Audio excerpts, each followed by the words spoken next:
Thionville, terre de mémoire, s'il en est, forcément, la Moselle. Et cette terre, Nathalie Simon, tu l'évoques ce matin pour le premier épisode. Un abri, une histoire de jeunes, et tant mieux. Et avant de l'évoquer, Laurent, j'aimerais que Jean-Seb nous parle de cette ligne Maginot sur laquelle on se trouve. On va voir sur la carte. On va en parler toute la semaine, cette ligne Maginot qui s'étend de la frontière belge jusqu'à l'Italie. Faut pas oublier qu'André Maginot avait conçu cette ligne de défense pour aller sur tout le flanc est et sud-est de la France. Il y a des ouvrages gros, petits, des casemates, des fortifications. Ça s'appelle des ouvrages. Ce qu'André Maginot n'avait pas du tout prévu, et l'état-major non plus, c'est que des guerres de position, on était passé aux guerres de mouvement, et que l'armée allemande a contourné par la Belgique et par les Ardennes. Et moi, pour ce premier feuilleton, je me suis intéressée au lien transgénérationnel que ce devoir de mémoire peut provoquer et qui apporte souvent de belles histoires. Par exemple, cette histoire de Kevin, Joris et François qui, en 2011, alors ils sont encore adolescents, ils décident de créer leur association pour réhabiliter à Rochon-Villiers l'abri du Grosbois, ou qu'on appelle aussi l'abri X1. Et pour réussir leur projet, ils vont aller à la rencontre d'autres familles, d'autres associations, de vétérans, et le lien va se créer et la mémoire perdure.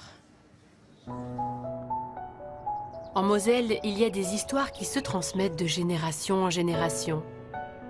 Dans cette campagne, à quelques kilomètres de Thionville, se cache un abri construit dans les années 30 qu'une bande de copains a décidé de faire renaître. Ils s'appellent Kevin, Joris et François. Les ados ont entre 15 et 17 ans quand ils se lancent dans l'aventure. Et aujourd'hui, ils peuvent compter sur toute une équipe de bénévoles. Le devoir de mémoire, c'est très important parce qu'il ne faut pas oublier ce qui s'est passé. Donc il y a eu des choses très dures pendant la Seconde Guerre mondiale, mais bon, ce n'est pas une période à oublier. Et pour ça, nous, on souhaite préserver donc, cette période en réhabilitant l'abri X. Leur mission, réhabiliter ce lieu.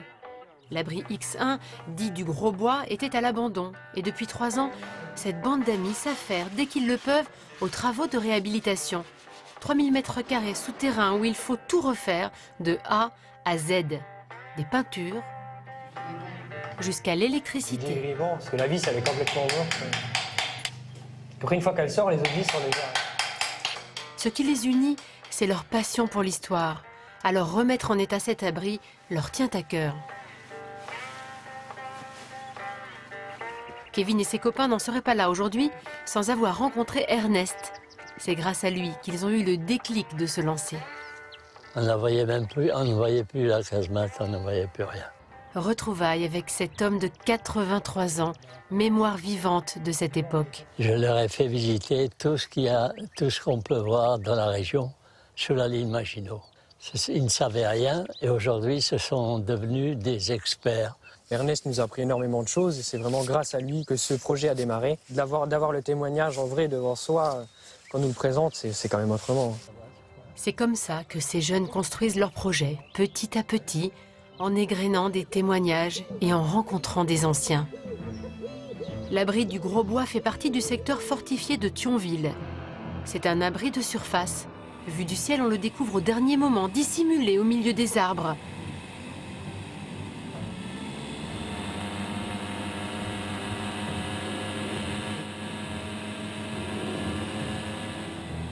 Plus loin, on découvre la casemate du Grand Lot, un endroit que les jeunes connaissent bien.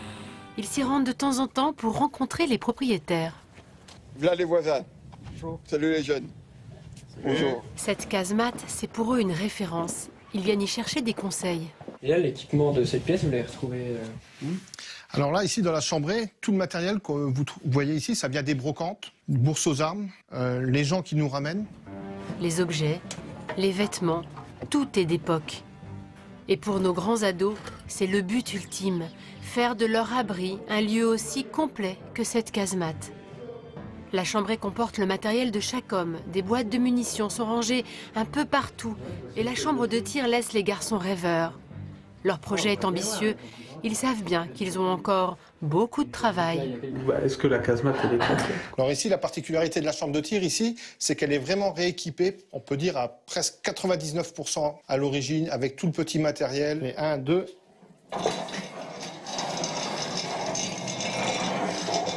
Ouais, bah, ils ont ramassé une quantité de matériel phénoménale.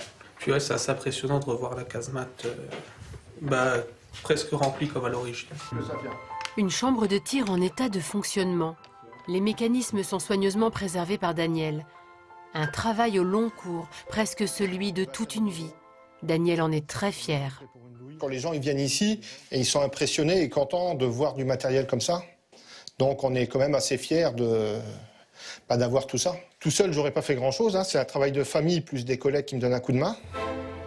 Une histoire de famille.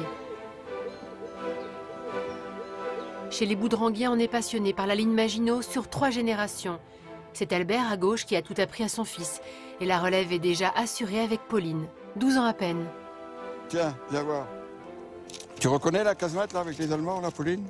Hein? Regarde, l'entrée de la casemate, et même les boîtes de ration, ils ont encore le casse-croûte là. Le devoir de mémoire est très important en Moselle. Et on a la petite fille qui est là en 3e génération, et on espère qu'il y aura d'autres générations après. Transmettre les témoignages de guerre, montrer les conditions de vie et de combat au sein de ces abris de la ligne Maginot. À 20 ans seulement, Kevin, François et Joris ont fait du devoir de mémoire en Moselle une de leurs priorités.